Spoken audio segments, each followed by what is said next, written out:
everybody. It's a big day. Should be fun. I don't know. You'll maybe find reasons why it's not, but I can't imagine because we have a lot of great things happening. It's been a very strong week and a very strong weekend. Before we begin, let me say a few words about the historic events that took place over the last few days. On Saturday, my administration helped broker a full and immediate ceasefire, I think a permanent one, between India and Pakistan, ending a dangerous conflict of two nations with lots of nuclear weapons. And they were going at it hot and heavy, and it was seemingly not going to stop. And I'm very proud to let you know that the leadership of India and Pakistan was unwavering, powerful, but unwavering in both cases, and having these, they really were, from the standpoint of having the strength and the wisdom and fortitude to fully know and to understand the gravity of the situation. And we helped a lot. And we helped also with trade. I said, come on, we're going to do a lot of trade with you guys. Let's stop it. Let's stop it. If you stop it, we're doing trade. If you don't stop it, we're not going to do any trade. People have never really used trade the way I used it. That I can tell you. And all of a sudden they said, I think we're going to stop. And they have. And they did it for a lot of reasons, but trade is a big one. We're going to do a lot of trade with Pakistan. We're going to do a lot of trade with India. We're negotiating with India right now. We're going to be soon negotiating with Pakistan. And we stopped the nuclear conflict. I think it could have been a bad nuclear war. Millions of people could have been killed, so I'm very proud of that. I also want to thank Vice President Vance and Secretary of State Rubio for their work and efforts. They worked very hard on that.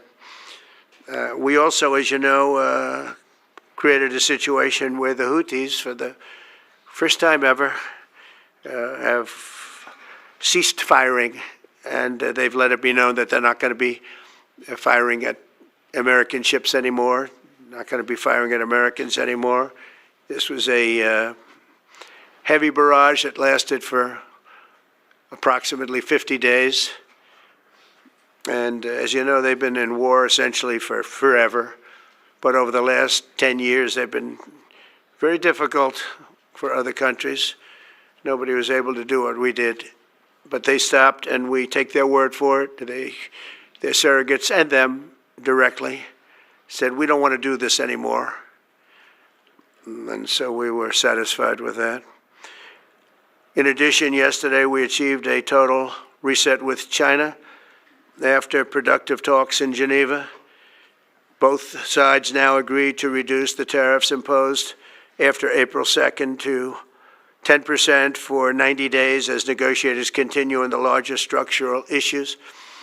And I want to tell you that a couple of things. First of all, that doesn't include the tariffs that are already on, that are our tariffs. And it doesn't include tariffs on cars, steel, aluminum, things such as that, or tariffs that may be imposed on pharmaceuticals, because we want to bring the pharmaceutical businesses back to the United States, and they're already starting to come back now based on tariffs.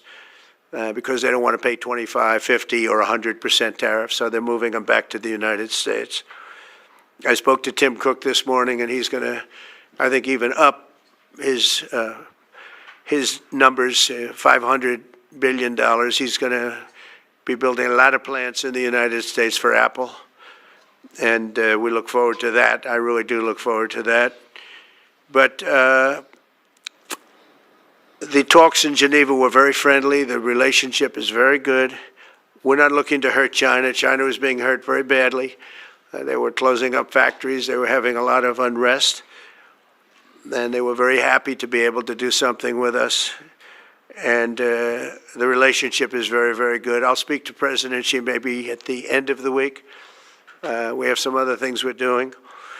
But one of the biggest things that we're doing, and I don't know if people realize this, but we made a great deal with China, a great trade deal, but it was a much bigger deal originally, and then they canceled it right in the last day. Some of you faces I remember were there when that happened. I remember you. And we had a deal where they opened up their country to trade with the United States. And they took that away at the last moment, and then I canceled the whole thing. And then 6 months later, we ended up doing a smaller deal. But it was a big deal. It was $50 billion worth of product that they were going to purchase from our farmers, et cetera. And we agreed to that. People thought it was 15 because they were doing 15. We made it 50 because I misunderstood the 15. I said, you got to get 50. Because when I asked, if you remember the story, when I asked, what are we doing with them? My Secretary of Agriculture at the time, Sonny Perdue, said, sir, it's about 15 billion and we're asking for 15. And I thought he said 50. So I said, so they came back with the deal at 15. And I said, no way, I want 50 because you said 50. They said, sir, we didn't say that. Anyway, bottom line, I said, go back and ask for 50. And they gave us 50. And they were honoring the deal. And we would call them up a lot for the corn and for the wheat and for everything. They were honoring the deal. And then when Biden got in, they no longer honored the deal. There was nobody to call. I would call on an average of once every 2 weeks to say, come on, you have to speed it up a little bit. And our farmers were doing great. I said to them, buy more land and bigger tractors, if you remember. That's what happened.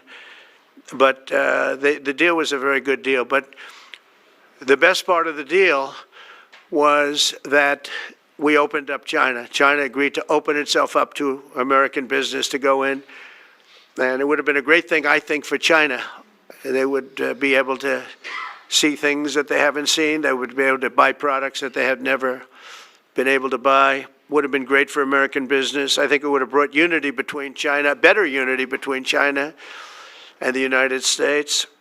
And the bottom line is that they canceled it the last day. We were all set to sign it, and then I went a little bit angry. I got a little angry. I said, they canceled the deal. The deal was done. It was all ready to be signed, and people went over. They came back to me, sir, they don't want to sign the opening up China. Well, the biggest thing that we're discussing is the opening up China, and they've agreed to do that, but it's going to take a while to paper it. You know, that's not the easiest thing to paper. But that's the single, I think, to me, some people would disagree. Some people would say we're getting a lot of money with tariffs or whatever. But, you know, especially when you add what we already have. Because remember, we're already getting the 50% on steel and different things. That's not included in these numbers. So you can add that. But the biggest thing to me is the opening up. I think it would be fantastic for our businesses if we could go in and compete with China. It would be a lot of jobs for China. It would be, I think, at a time when they can frankly use the jobs.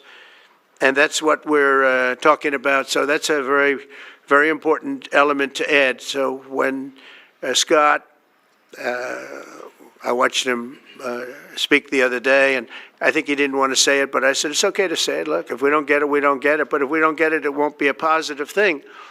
But if we do get it, I think it's maybe the most important thing to happen. Because if you think about it, we opened up our country to China.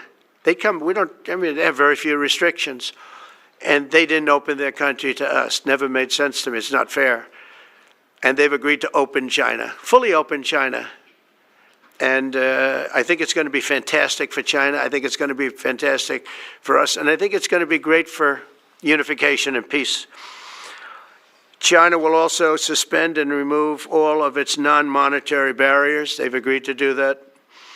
Well, they're very numerous. But again, to me, the biggest thing that came out of that meeting is they've agreed. Now we have to get it papered, but they've agreed to open up China. It's going to be great for everybody. And third, I'm very happy to announce that Idan Alexander, an American citizen who until recently most thought was no longer living, thought was dead, is going to be released in about 2 hours, actually. And he's going to be released before the eyes of Steve Witkoff, who has done a fantastic job. I know a lot of people, they have a lot of talent. I know Steve, he had a lot of talent. But I know a lot of people with a lot of talent, but there's one that I thought had a special way about him, special personality. Aside from being a good deal maker, had a special way about him, and it was Steve. Knew very little about the subject matter, who does? But he learned it in about 2 hours. and he's been fantastic. So I want to just thank Steve. But they're going to be releasing Idan in about 2 hours from now, or sometime today, let's say. And again, they thought he was dead just a short while ago. His parents are so happy. They're so happy. So it's, as you know, Idan's the only American citizen who's captured and held hostage by Hamas since October 7th, 2023. And he's coming home to his parents, which is really great news. I mean, to me, it's big news. They thought he was dead.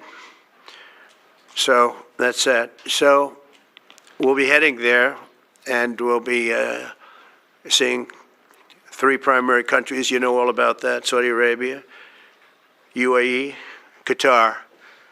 On Thursday's meeting with Russia and Ukraine is very important.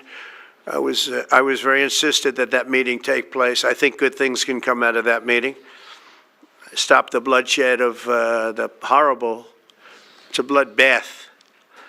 But that 5,000 more, it's really much more, I'm trying to be conservative, more than 5,000 soldiers. Russian, they're not American soldiers, they're from Russia, they're from Ukraine, but they're people. They're human souls, and they're being killed at levels that we haven't seen since the Second World War. And it's every week. A lot of drone fighting. It's a whole new form of warfare, and it's violent and vicious.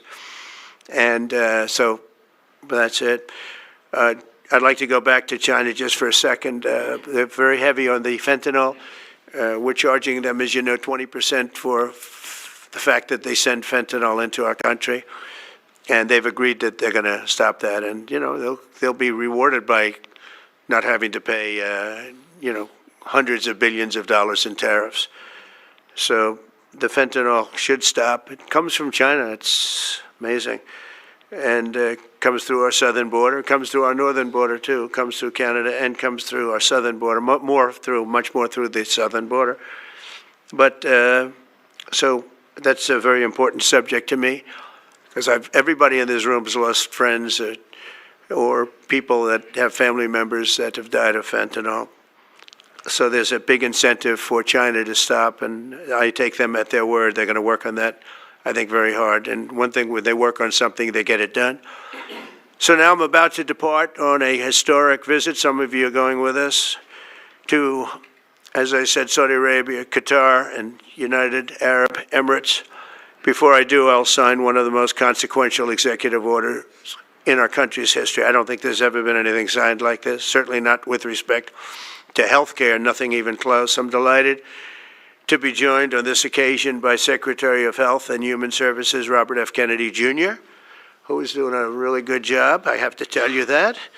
CMS Administrator, a friend of mine, Dr. Mehmet Oz, who is an amazing guy. You know, I was telling Bobby before, Oz had a very successful show, but it hurt his reputation. Because when you're in show business, it hurts your reputation a little bit. It's good for you, but in terms of professionalism and being a doctor, it sort of hurts your reputation. This guy went to the best schools, was the best, I mean, top of the line. Then he did a television show, became a success, made a lot of money, all that stuff, but it sort of hurt him. And you know who I compare that to? I hate to say this, but a special woman, Jeanine Pirro. She was the toughest, smartest DA, maybe in our countries, in our cities and states history, New York. She was really tough, really sharp. Then she did a show, and people didn't think of her quite the same way. She became more of an entertainment person, like Oz. Oz is not an entertainer. He's not really an entertainer, if you know the real story. And she isn't either. She is unbelievable. She was one of the strongest district attorneys in the history of New York, highly respected, very tough, went after the drug dealers at a level that you don't see today anymore. And hopefully she's given up she's leaving the #1 show on cable television, one of the #1 shows on television, period, The Five, but they've got great people left behind, but she was a big part of it. And so I equated to that. Jeanine Pirro is unbelievable. FDA Commissioner Dr. Marty McCary, with a reputation that's second to none, and the job he's doing already has been fantastic. Thank you, Marty. And Director of National Institute of Health, Jay Bhattacharya, who has been, as you know, from Stanford, so highly regarded, and have all been working with us very hard on this. And the question they would ask, being a little bit new to the government aspect of it, is why doesn't somebody fight the drug price situation, meaning equalization? There's a term, it's called equalization. Nobody wants to mention that term. And I'm not knocking the drug companies. I'm really more knocking the countries than the drug companies, because they're forced to do things. But the drug lobby is the strongest lobby in this country, they say, the drug lobby. It's between that and lawyers. And they have a lot of power. But starting today, the United States will no longer subsidize the health care of foreign countries, which is what we were doing. We're subsidizing others' health care. Countries where they paid a small fraction of what, for the same drug, that what we pay many, many times more for. And we'll no longer tolerate profiteering and price gouging from Big Pharma. But again, it was really the countries that forced Big Pharma to do things that, frankly, I'm not sure they really felt comfortable doing. But they've gotten away with it, these countries. European Union has been brutal. And the drug companies actually told me stories. It was just brutal how they forced them. And European Union suing all our companies, Apple, Google, Meta. They're suing all of our companies. They end up, they have judges that are European Union-centric, and they get rewarded $15 billion, $17 billion, $20 billion, and they use that to run their operation. Not going to happen any longer, that I can tell you. So what's been happening is we've been subsidizing other countries throughout the world, not just in Europe, throughout the world. European Union was the most difficult, from what I understand. I mean, I'll tell you a story. A friend of mine who's a businessman, very, very, very top guy. Most of you would have heard of him. A highly neurotic, brilliant businessman, seriously overweight, and he takes the fat shot drug. And he called me up, and he said, President, he calls me, he used to call me Donald, now he calls me President, so that's nice respect. But he's a rough guy, smart guy, very successful, very rich. I wouldn't even know how we would know this, but because he's got comments. President, could I ask you a question? What? I'm in London, and I just paid for this damn fat drug I take. I said, it's not working. He said, I just paid $88. And in New York, I pay $1,300. What the hell is going on? He said, so I checked. And it's the same box, made in the same plant, by the same company. It's the identical pill that I buy in New York. And here I'm paying $88 in London. In New York, I'm paying $1,300. Now, this is a great businessman, but he's not familiar with this crazy situation that we have. But he was stunned. But it was just one of those stories. And I brought it up with the drug companies, represented by somebody who's very, very smart, good person too. And we argued about it for about half hour. And then finally he just said, because they can't justify it, he just said, look, you got me. You got me. I can no longer they've been justifying this crap for years. They said, oh, it's research and development. Well, I said, well, research and development, other countries should pay research and development too. It's for their benefit. It was just one of those things. And the other countries would set a price, and they'd meet the price, and they'd say, if you don't meet the price, you can't sell it in our country. I said, well, then you walk away, and, they'll call you back, and they'll sell it in the country. But now they'll have to do that. So for the first time in many years, we'll slash the cost of prescription drugs, and we will bring fairness to America. Drug prices will come down by much more, really, if you think, 59. If you think of a drug that is sometimes 10 times more expensive, it's much more than the 59%. It depends on the way you want to analyze it, but in one way you could analyze it that way. But between 59 and 80, and I guess even 90%. So when I worked so hard in the first term, and if I got prices down, remember I was the only one to ever get prices down for a full year, but I'd get them down like 2%, and I thought it was like a big deal. Well, we're getting them down 60, 70, 80, 90%, but actually more than that if you think about it in the way mathematically. And Farmer has to say, we're sorry, but we'll not be able to do this any longer to these countries that have been so tough. They've been very tough, nasty. It's trade. It's trade. And Pharma is also very powerful. And the Democrats have protected Pharma. The Democrats, this is the Democrats have protected Pharma. These are the Democrats. And by the way, I just called the Speaker of the House, and I just called the leader, our leader in the Senate, John Thune, Mike Johnson. Spoke to both of them. I said, when you score, you're going to have to score two things. You're going to have to, number one, score that hundreds of billions of dollars of tariff money is coming in. But even bigger than that, you're going to have to score that your cost for Medicaid and Medicare and just basically pharmaceuticals and drugs is going down at a level that nobody has ever seen before. It'll pay for the Golden Dome. I see the Golden Dome is there, see? That'll easily pay for the Golden Dome. And we'll have a lot of money left over. We need the Golden Dome, by the way, in this world. Although this world's a lot safer today than it was a week ago, and a lot safer than it was 6 months ago. We had people that had no clue what they were doing.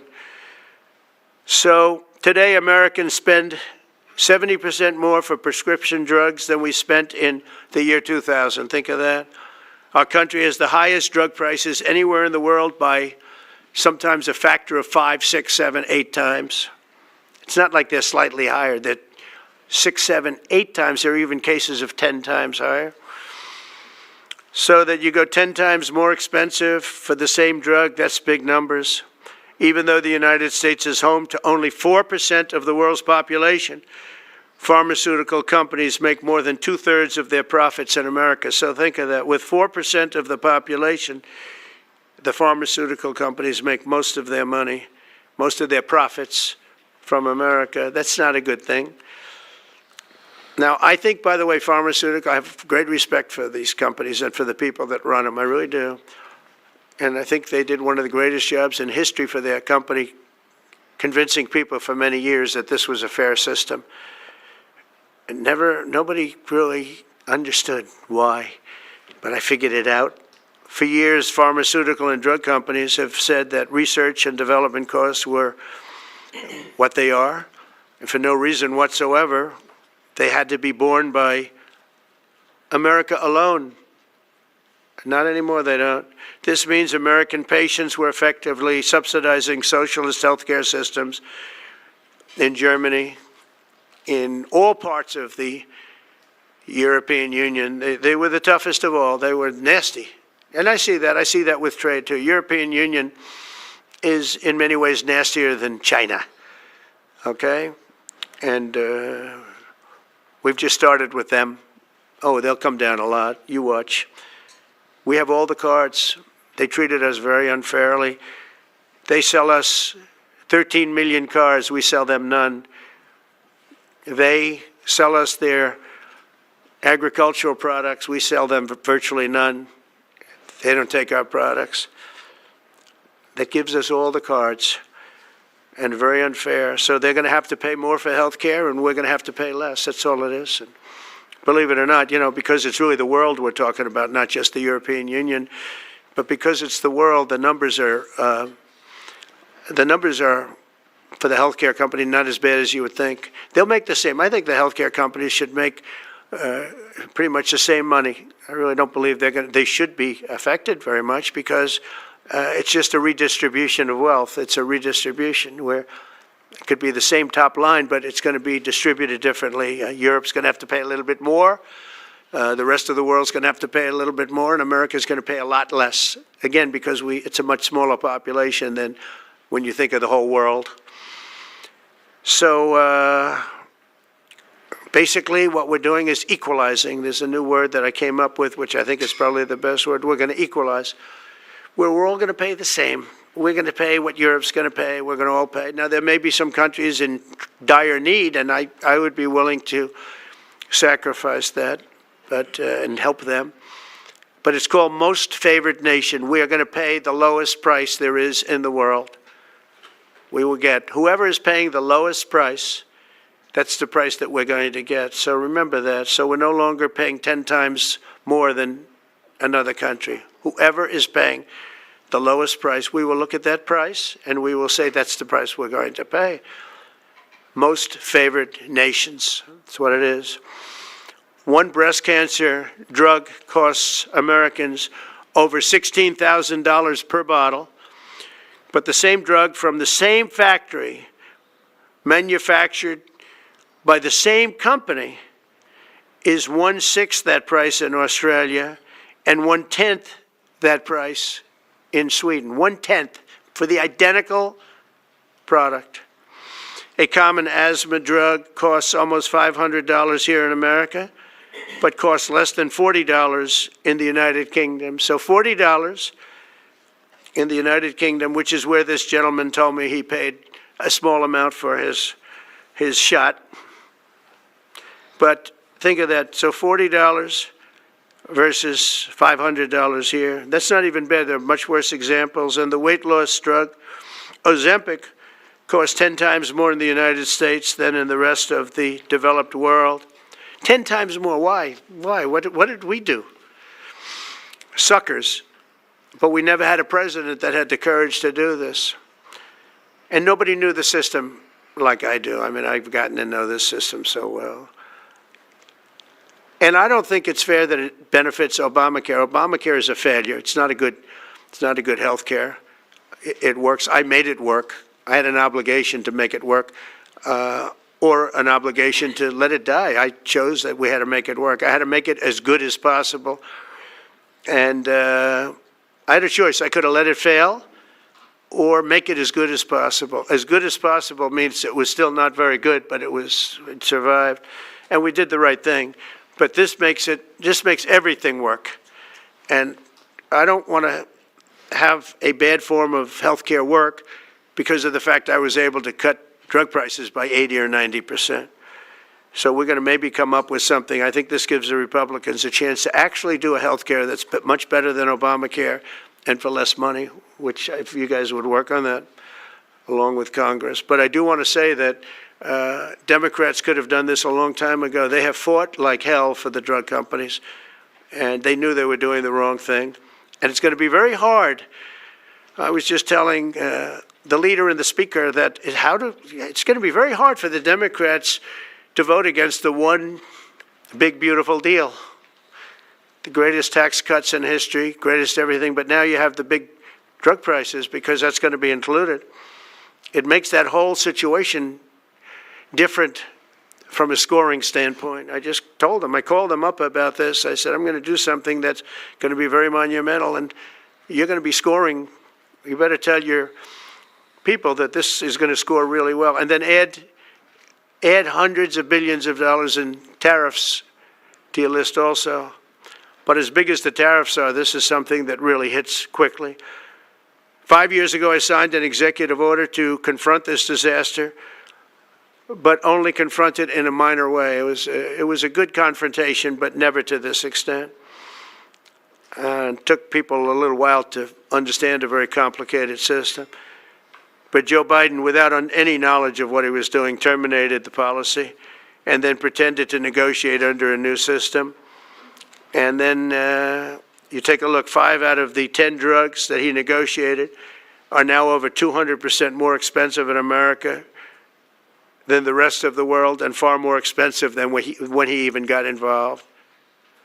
Much more expensive than when he got involved. Joe Biden's plan was as you know, because you wrote about it, you don't say it very loudly, but it was a very big failure, was his whole presidency. First, I'm directing the U.S. Trade Representatives and Department of Commerce to begin investigations into foreign nations that extort drug companies by blocking their products unless they accept bottom line and very low dollar amounts for their product, unfairly shifting the cost burden onto American patients. And we'll be taking a look at that very strongly. The biggest thing we're going to do is we're going to tell those countries, like those represented by the European Union, that, that game is up, sorry. And if they want to get cute, then they don't have to sell cars into the United States anymore. It's a very big subject. And they won't get cute, because I'll defend the drug companies from that standpoint. They were given a price by the European unions and other countries. This is what you do. This is what we're going to pay. We're not going to pay any more. Let America pay the difference, because there was a big shortfall. Let America pay it. And that's what we did, but we're not doing it anymore. Next, my administration will secure what we're calling most favored nations drug pricing. The principle is simple. Whatever the lowest price paid for a drug in other developed countries, that is the price that Americans will pay. And we're using the term other developed countries because there are some countries that need some additional help, and that's fine. I think that's very good. Some prescription drug and pharmaceutical prices will be reduced almost immediately by 50 to 80 to 90%. Big Pharma will either abide by this principle voluntarily or will use the power of the federal government to ensure that we are paying the same price as other countries. To accelerate these price restrictions and reductions, my administration will also cut out the middlemen. We're going to totally cut out the famous middlemen. Nobody knows who they are, middlemen. I've been hearing the term for 25 years, middlemen. I don't know who they are, but they're rich. That I can tell you. We're going to cut out the middlemen and facilitate the direct sale of drugs at the most favored nation price directly to the American citizen. So we're cutting out, Bobby, the middlemen. It's so important, right? You got to do that. They're worse than the drug companies. They don't even make a product, and they make a fortune. It's very smart business people, that I can tell you. If companies make no significant progress toward most favored nation pricing, which we will insist that they do, so I think I'm wasting time talking about it. We're going to insist upon it. And we'll insist, and we're going to help the drug companies with the other nations, because those other nations do a lot of trading with us. They need our trade just like China needed us very badly. They need us just as badly. We will do whatever we have to with trade, just like we did some great things with trade with India and Pakistan. It really helped the situation, very heated situation. Could have lost millions of people, more than millions, I mean, many millions of people. And they want to do business with America, but we never used our powers that way. We never knew how. We never had people that knew how to do that. We'll also open up America's market to safe and legal imports of affordable drugs from other countries, putting dramatic downward pressure on prices. And if necessary, we'll investigate the drug companies, and we'll, in particular, investigate the countries that are doing this, and we will add it onto the price that we charge them for doing business in America. In other words, we'll add it onto tariffs if they don't do what is right, which is everybody should equalize, everybody should pay the same price. And special interests may not like this very much, but the American people will. I am doing this for the American people. I'm doing this against the most powerful lobby in the world, probably, the drug lobby, drug and pharmaceutical lobby. But it's one of the most important orders, I think, that's ever been signed, certainly with regard to health care or health in the history of our country, and it's an honor to be a part of it. And I'd like to ask Robert F. Kennedy to say a few words, please. Thank you. Thank you, Mr. President. This is an extraordinary day. This is an issue that, I grew up in the Democratic Party, and every major Democratic leader for 20 years has been making this promise to the American people. This was the fulcrum of Bernie Sanders' runs for presidency, that he was going to eliminate this discrepancy between Europe and the United States. But as it turns out, none of them were doing it. It's one of these promises that politicians make to their constituents, knowing that they'll never have to do it. And the reason they'll never have to do it is because they know that Congress is controlled in so many ways by the pharmaceutical industry. There's at least one pharmaceutical lobbyist for every congressman, every senator on Capitol Hill, and every member of the Supreme Court. By some estimates, 3. Pharmaceutical companies, the industry itself spends 3 times what the next largest lobbyist spends on lobbying. So this was an issue that people talked about, but nobody wanted to do anything because it was radioactive. They knew you couldn't get it by Congress. We now have a president who is a man of his word, who has the courage. President Trump was taking money from the pharmaceutical industry too. I think they gave you $100 million. But he can't be bought, unlike most of the politicians in this country. And he is standing here for the American people. I don't know what, there's writers like Lord Elizabeth Warren or Robert Reich who are saying that President Trump is on this side of the oligarchs. There has never been a president more willing to stand up to the oligarchs than President Donald Trump. And I'm very, very proud of you, Mr. President, for your courage, I'll say, because I don't want to be crude, your intestinal fortitude, your stiff spine, and your willingness to stand up for the American people. We have 4.2% of the world's population.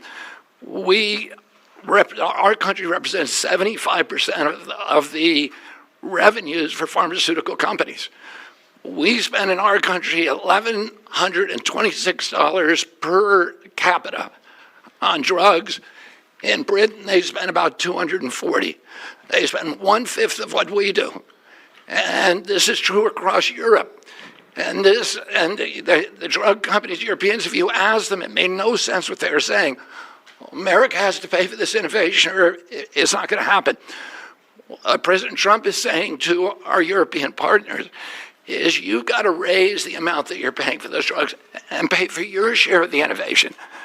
That the United States is no longer subsidizing that. If the Europeans raise the price of their drugs by just 20%, that is $10 trillion that can be spent on innovation, and the health of all people all across the globe is going to increase because we're going to have better products. So I'm just so grateful to be here today. I never thought that this would happen in my lifetime. I have a couple of kids who are Democrats, are big Bernie Sanders fans, and when I told them that this was going to happen, they had tears in their eyes because they thought this is never going to happen in our lifetime, and we finally have a president who's willing to stand up for the American people. Thank you, and Dr. Oz. Thank you, Secretary Kennedy. This is the most powerful executive order on pharmacy pricing and healthcare ever in the history of our nation. And it's only happening because we have a president with the fortitude, the guts to stand up to the withering criticism and lobbying that's going to occur as soon as folks hear about the executive order. So on behalf of the child in Philadelphia who's got an autoimmune disease with a $1,000 a month drug, or the older woman in Los Angeles who's on a blood thinner who can't afford her copay, I want to thank President Trump. God bless you for having the guts to take on this industry. Thank you, sir. Thank you very much. So let's talk about the details a little bit. And this is primarily about equalization, as President Trump said. It's about fairness. Think of NATO as a metaphor. When President Trump said, you've got to pay a little more so it makes sense for all of us, they came up. And the European countries contributed. The same thing we believe will happen in this situation. Most people who have thought about this process agree that it is patently unfair to tolerate the numbers that Secretary Kennedy and President Trump have reflected to you. On this chart to my left is a list of the 10 drugs that were negotiated in the IRA. Again, this is the bill, the law, that regulates a negotiation process. This is the best price that was able to be obtained by the Biden administration. And if you look at these numbers, they actually reflect how much on top of the most favored nation price was being paid by the United States. So the closest to me, and Bob, you can point to the Jardinians, the closest one, 289%, the one that's closest to you. That means that we are paying in America 4 times more than that drug costs in other countries. Again, 100% is the baseline. It's 289% above that baseline. It goes all the way down to when we're paying 50% more than any other country. That's the range. As was pointed out by President Trump, half the time we're paying 3 times more than is paid in other countries. It doesn't make any sense for the system. That stated, President Trump has over and over again indicated, and Secretary Kennedy reflected as well, we want innovation. We want our technology partners doing the best they can to make the best solutions for drugs to cure as many people in America and around the world as possible. By getting our allies to pay a bit more, as they should be, and they should have for many years been doing, will course correct a problem that's gotten out of hand. And by doing that in a thoughtful, effective way, we're going to be able to get the pharmaceutical industry whole. Those jobs will still be here, will still be productive, will still be curing cancer and a slew of other ailments that plague humanity. America will still be the leader in this space, but we'll be paying the appropriate amount, the right-sized amount for those tasks. So over the next 30 days, the 4 of us up here, together with people standing in the back of this room who are doing a lot of the heavy lifting, are going to be approaching pharmaceutical companies to talk specifically about what we want the most favored nation price to be based on the best data we have. We're looking forward to a thoughtful interaction with these corporate leaders, many of whom we've spoken to and in quiet will agree the system is not right the way it is. They're patriotic Americans. They want what's right. But the fact that in my lifetime, as Secretary Kennedy said, for the first time, we have a thoughtful and aggressive approach, thanks to President Trump, on taking on the special interests, should give all Americans confidence that this is an administration that stands for fairness, and it should chill the waters for those who believe they can push us away from our North Star, which is to take care of the American people. Mr. President, God bless you. Thank you very much. Thank you. Jay, you want to go next? Sure. So I teach economics at Stanford as well as health policy. And one thing that's really, really simple in economics is that when you have a persistent price difference for the same product between 2 countries, there's something deeply wrong. And what President Trump has done is a historic measure that should have been done a long time ago. What we're going to do is make sure that those prices become much closer to equal, like a competitive market you'd expect. Right now what's happening is the American people are subsidizing in large fraction the research and development efforts for drug companies around the world by the higher prices that we pay. With this new order, Europe will share the burden of that. And in fact, if you may think of it as like as somehow it's going after drug companies, actually it's helping drug companies. Because what we're also going to do with this order, what President Trump has done with this order, is he's said to European governments, look, if you are taking advantage of the drug companies by forcing them to charge very, very low prices, we're going to defend American drug companies in Europe. At the same time, we're standing up for the American consumer who's been paying far too high prices for far too long. I can go back decades to point to congressional reports after government report after government report of tremendously high drug prices, much higher than the rest of the world, and nothing has been done about it until this moment. And I'm really, really proud, President Trump, that you've done this. I'm really proud to be included in this and looking forward to the work ahead. Thank you. Great. Thank you, Mr. President. On behalf of the many doctors I've talked to about this very issue, thank you for taking the bull by the horns. Presidents on both sides of the aisle have talked about this and floated it and said they've wanted to do it, so you've had the courage to do it. Thank you. I've been a surgical oncologist at Johns Hopkins for 22 years, and I have seen patients suffer.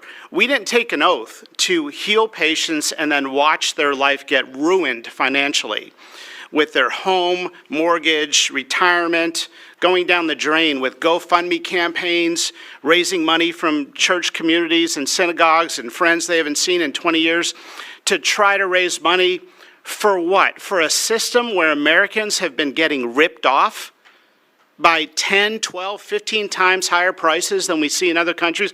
The fundamental problem in healthcare is that we've had non-competitive markets. We can do little things around the edges, or we can transform those markets to competitive markets, and that's what this executive order does today. Imagine buying a Ford for $175,000, a regular car, and then hearing that people in London are buying it for $10,000 every day, all day long. That is the craziness of this system.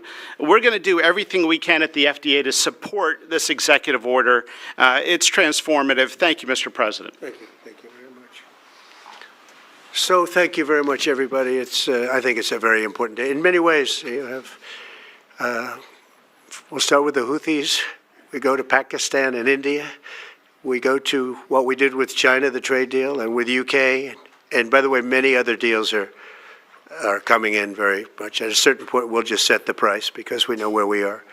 But we'll just set the price. But world trade is going to be terrific, and our country is going to be making a lot of money. Taxes are going to go down. Taxes are going to go down very, very substantially.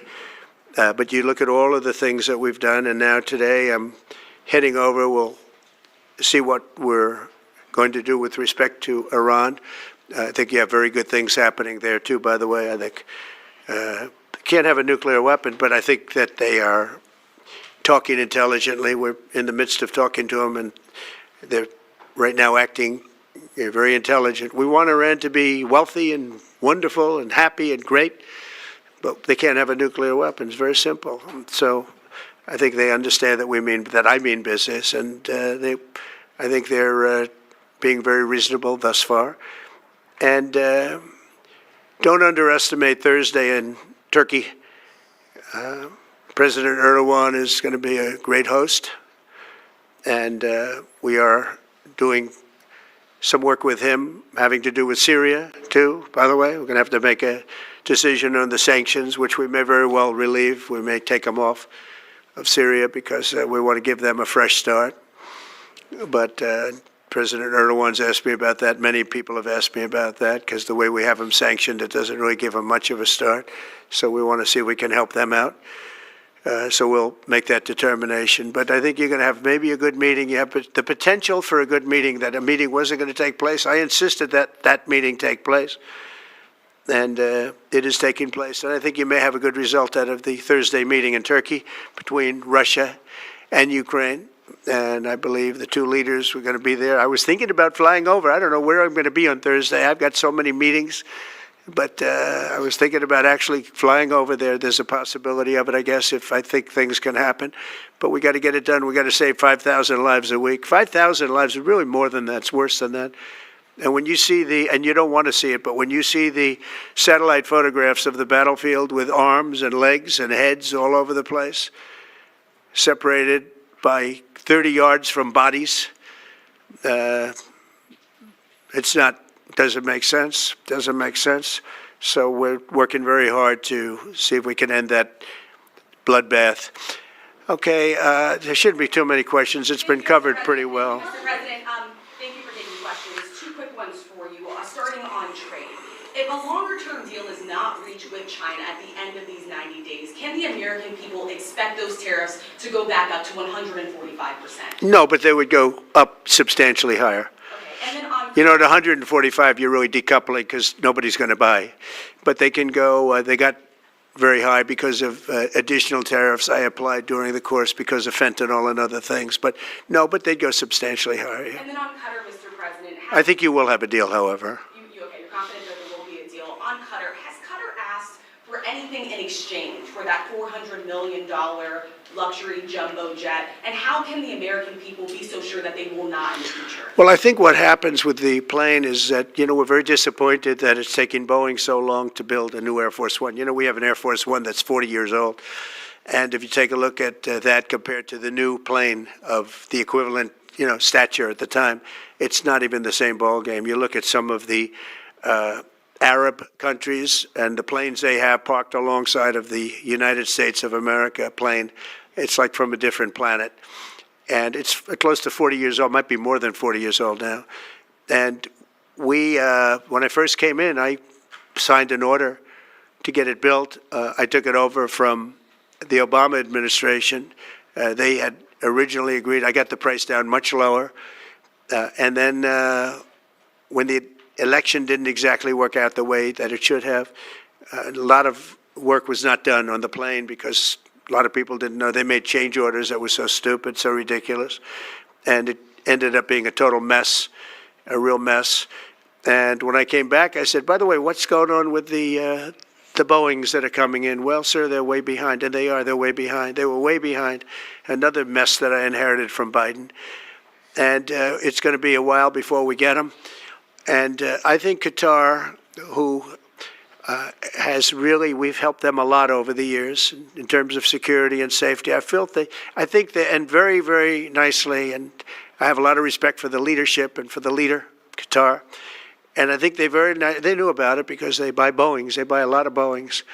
And they knew about it. And they said, we would like to do something. And if we can get a 747 as a contribution to our Defense Department to use during a couple of years while they're building the other ones, I think that was a very nice gesture. Now, I could be a stupid person and say, oh, no, we don't want a free plane. We give free things out. We'll take one, too. And it helps us out because, again, we're talking about we have 40-year-old aircraft. The money we spend, the maintenance we spend on those planes to keep them tippy-top is astronomical. You wouldn't even believe it. So I think it's a great gesture from Qatar. I appreciate it very much. I would never be one to turn down that kind of an offer. I mean, I could be a stupid person say, no, we don't want a free, very expensive airplane. But I thought it was a great gesture. And I think it was a gesture because of the fact that we have helped and continue to, we will continue to, all of those countries, Saudi Arabia, UAE, Qatar, and others. We keep them safe. If it wasn't for us, they probably wouldn't exist right now. And I think this was just a gesture of good faith. And I don't get it. Someday it'll be like Ronald Reagan. They decommission them. You know, they get to a certain age, they decommission them. It'll go to my library. They're talking about going to my library in years out. But I thought it was a great gesture. And it's something that was done by Ronald Reagan. They actually decommissioned the plane and he put it in his library. And it actually has made the library, I think a Boeing 707, it's actually made the library more successful. So it was good. Do you plan to use the plane after you leave office? No, I don't. No, it would go directly to the library after I leave office. I wouldn't be using it. No. Mr. President, on the hostage, you said that the release of the American hostage, Adam Alexander, is a step in good faith to end this war. Do you expect any progress, or perhaps announcement on ceasefire during your trip to the Middle East? We hope that we're going to have other hostages released too, as you know. So when I met with the hostages 3 weeks ago that were there for quite a while, you remember the 10 people that came in, mostly young people, 1 or 2 were a little bit older. They were explaining the trials and tribulations. I mean, they went through hell. And I said, how many are there? They said 59. I said, that's a lot. I didn't realize, because we got a lot out. You know, we got a lot of hostages out, I think you will acknowledge. They said 59, but then they said, they followed that up by saying 59, of which 24 are living, the rest are dead. But the people whose son, mostly son, I think 1 daughter in this case, but mostly sons are there, or husbands are there, those people want the dead bodies as much as they want the live body. I have a mother that calls me, but came up to me when I first met her, and she said, sir, please get my son out. He's dead, but they have his body.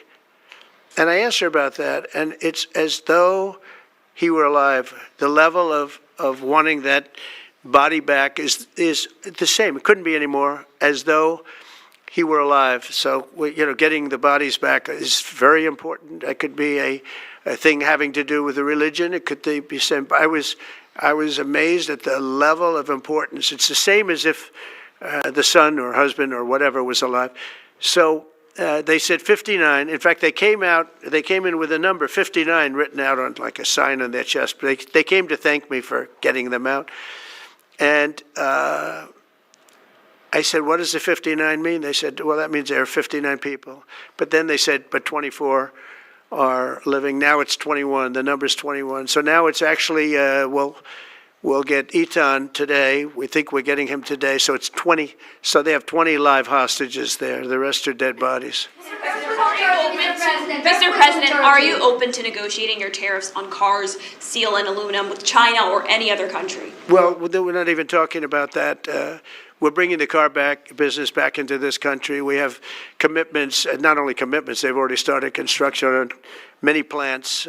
They've left Mexico in a few cases. In a few cases, they've left Canada. They're not going to build in Canada. They're going to build here because we have the market, and the tariffs have been amazing. The election and the tariffs. November 5th was a big day, and on top of that, of course, you wouldn't have the tariffs without the election, I guess, if you look at it. But we have at least 11 committed massive car factories that are going to be built, that are in the process of being built. And some are going through, some have actually started. We also have renovations of existing factories where they weren't utilizing the full factory from years gone by, and now they're under full renovation. They'll be opening up full factories in a very short period of time. Our car industry, I think we're going to have the #1 industry. You know, if you look at Japan and these others, they do tremendously with cars, and they can do that too. But you know, if they want to sell cars in the United States, they're going to have to build factories in the United States, because I'm interested in cars for the United States. Now, one other thing is, in our tax bill, we're giving not only no tax on tips, no tax on Social Security, no tax on overtime, but also we're going to get a deduction for people that borrow money to buy a car if it's made in America. If it's not, we have no interest. On the meeting between President Putin as well as President Zelensky, if President Putin doesn't show up to these talks in person in Turkey, will you join Europe in putting higher sanctions on If I felt it would be important toward getting the deal done, I'm the one that insisted on the meeting. They couldn't get a meeting because one said ceasefire, one said no ceasefire, was going back and forth. I said, look, at this point, we got to stop it. Just go to the meeting. The meeting's been set. Go to the meeting on Thursday. And if I thought it would be helpful, I don't know where I'm going to be at that particular point. I'll be someplace in the Middle East, but I would fly there if I thought it would be helpful. Yeah, please. Refugees. I want to ask you about South African refugees. Dozens of Afrikaners who claim discrimination in their home country are heading to the United States, Right. where your administration is going to welcome them as refugees. Now, this comes as you've halted virtually all refugee admissions for people fleeing famine and war from countries like Sudan and the Democratic Republic of Congo. Why are you creating an expedited path into the country for Afrikaners but not others? Because they're being killed, and we don't want to see people be killed. Now, South Africa leadership is coming to see me, I understand, sometime next week. And, you know, we're supposed to have I guess a G20 meeting there or something, but we're having a G20 meeting. I don't know how we can go unless that situation's taken care of, but it's a genocide that's taking place that you people don't want to write about, but it's a terrible thing that's taking place, and farmers are being killed. They happen to be white, but whether they're white or black makes no difference to me, but white farmers are being brutally killed, and their land is being confiscated in South Africa, and the newspapers and the media, television media doesn't even talk about it. If it were the other way around, they'd talk about it. That would be the only story they'd talk about. And I don't care who they are. I don't care about their race, their color. I don't care about their height, their weight. I don't care about anything. I just know that what's happening is terrible. I have people that live in South Africa. They say it's a terrible situation taking place. So we've essentially extended citizenship to those people to escape from that violence and come here. Yeah. Please. Mr. President, thank you. Are you letting China off the hook for these 90 days, and do you really believe that they will follow through with non-tariff barriers and remove those? Non-monetary tariffs, yeah. Yeah, I think they're going to follow through. I think they want it very badly. I think they want the deal very badly. Again, this doesn't include the steel tariffs that I put on a long time ago that Biden tried to get off, but he couldn't get them off because it was too much money. You know, I took in hundreds of billions of dollars from China, what a lot of people don't know, but we put on the tariffs originally. And if I didn't do that, we wouldn't have a steel industry today. Now we have a thriving steel industry. It'll be thriving much more with what we're doing because this is the next level. But it doesn't include that, doesn't include cars, doesn't include pharmaceuticals when we do that. And the reason we're doing that will be to get them to come back into the country. You know, there are, again, I always say it because a lot of people forget, but if a company like Eli Lilly, which is making a massive investment in the United States right now. They're building many, many plants. They've already started like 7 of them, many plants, but they are not going to be tariffed. There's no tariff cost. So they're all doing that. They're all coming back to the United States. I mean, I'll tell you what, I hope I get the benefit of watching this because, as president, because, you know, it takes a little while to do this stuff. and we're doing it early in the administration. If you think of it, we have, I believe, if you look at the real total, it's over $10 trillion committed for plants and factories. Other administrations haven't had $1 trillion over a 4-year period, even over an 8-year period. We have over $10 trillion committed in one form or the other over 2 months. Give me a break. I'm here to hear 3, but let's give me a break on the first month. We want to get acclimated. But if you think about it, it's really 2 months. And so in 2 months, we have an investment already of over $10 trillion. And other presidents haven't had that done over a year, over 4 years in some cases. It's unprecedented. There's never been anything like it. It's a very exciting time in America. Thank you very much, everybody. Thank you. Who's in charge of the budget bill while you're gone, sir? I'll sign that, yeah. Mr. President, are you ready to impose sanctions on Russia if Putin doesn't agree with the 30-day ceasefire? I have a feeling they're going to agree. I do. I have a feeling. And who's in charge of the budget bill? Let's see what happens. No European countries are involved with the president in the negotiations. The budget bill negotiations are taking place. Who in your administration is in charge of that while you're gone? Is it Everybody, Vance, Bobby, Besson? from the standpoint of medical, this group behind me, I mean, I think it's the best group ever assembled in terms of medical. I think you're going to see a tremendous cut. I don't think, I mean, I know you're going to see it in Medicaid and Medicare. That cut will be massive because drugs are 50-60% of the cost. So Medicaid costs are going down and Medicare costs are going down because of what we're doing today. And there's no, it's not like, oh, gee, well, maybe it won't happen. It's going to happen because the other countries have no choice. Now, the drug companies are going to have to say, listen, if you don't pay more, we're not going to give you the drug, and they're willing to do that. So that's it. They have to, we have to equalize. Mr. President, what is About price controls. Say it? How do you respond to the fact that this? It's not price control, no. What was, price control is before. If you want to talk about, price control is what they were doing. They were making us pay. They set a price, and they said, here's what we're going to pay, and anything else charge America. Because at that time, they had a very stupid president, and it really went crazy during the last 4 years. And remember this, the Democrats are the ones that allowed this to happen. They were the ones that were the protector of this pricing system. And I think it's going to be very hard. You'll have to ask Democrats, are they going to vote against the one great, big, beautiful deal that's being negotiated now, tax cuts, etc. We're now on top of the tax cuts and regulation cuts, all the things. Now you're going to say that the price of your medicine is going down by 60, 70, 80%. You're going to vote against it? I think a lot of Democrats are going to be forced to do something that their leaders are going to beg them not to do, and that's vote for the bill. I don't see how they can vote against it. How can they vote against it when drug prices, drugs and pharmaceuticals are going to be down 70, 80%? It's going to be very interesting. Mr. President, what do you say to people who view that luxury jet as a personal gift to you? Why not leave it behind? You're ABC fake news, right? Why not? Because only ABC, well, a few of you would. Let me tell you, you should be embarrassed asking that question. They're giving us a free jet. I could say, no, don't give us, I want to pay you $1 billion or 400 million or whatever it is. Or I could say, thank you very much. You know, there was an old golfer named Sam Snead. Did you ever hear of him? He won 82 tournaments. He was a great golfer. And he had a motto, when they give you a putt, you say, thank you very much. You pick up your ball and you walk to the next hole. A lot of people are stupid. They say, no, I insist on putting it. And then they putt it and they miss it. And their partner gets angry at them. You know what? Remember that, Sam Snead.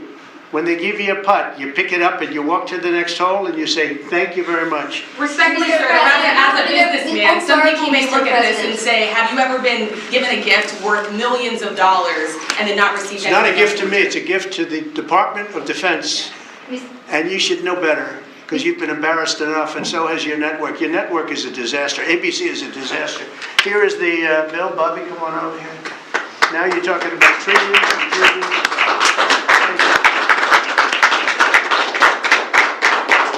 Thank you very much, everybody. Mr. President, quick question about Turkey. Thank